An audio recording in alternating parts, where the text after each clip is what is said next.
ജോഷില ചേരുന്നു. ജോഷില, ഈ നിമിഷം വരുന്ന പ്രധാനപ്പെട്ട വാർത്തകളിൽ മേപ്പാടി LDF പിടിച്ചു, കൽപ്പറ്റ നഗരസഭയിൽ LDFന്റെ മുന്നേറ്റം പോലുള്ള വിവരങ്ങൾ ലീഡുമായി ബന്ധപ്പെട്ടുണ്ടായിരുന്നല്ലോ, അതിന്റെ വിശദാംശങ്ങൾ എന്താണ്?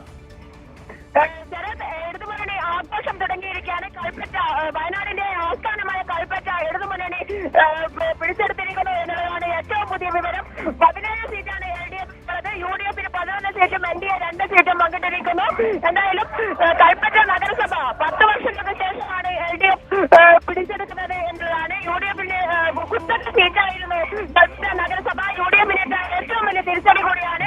അതോടൊപ്പം തന്നെ ദുരന്ത ഭൂമിയിലെ ജനങ്ങൾ ഇടതുമുന്നണി നെഞ്ചോട് ചേർത്ത ജനങ്ങൾ ഇടതുമുന്നണിയെ വിജയിപ്പിച്ചിരിക്കുന്നു. 3 വാർഡുകളിൽ, അതായത് ഈ ദുരന്തം നടന്ന 3 വാർഡുകൾ മുണ്ടക്കൈ, പുത്തുമല, അട്ടമല എന്നിവിടങ്ങളിലെ 3 വാർഡുകളിലും ഇടതുമുന്നണിയെ വിജയിപ്പിച്ചിരിക്കുന്നു എന്നതാണ്. ഈ 3 സീറ്റും നേരത്തെ UDFിന്റെ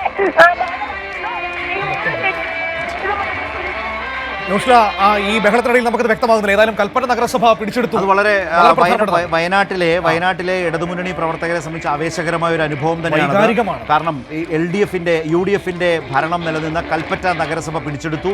മാത്രമല്ല, കൽപ്പറ്റ നഗരസഭയ്ക്കകത്താണ് മുണ്ടക്കൈ ചൂരൽമല മോഡൽ ടൗൺഷിപ്പ് വരുന്നത്. അതിന്റെ പ്രവർത്തനം അവിടെയാണ് നടന്നു വരുന്നത്.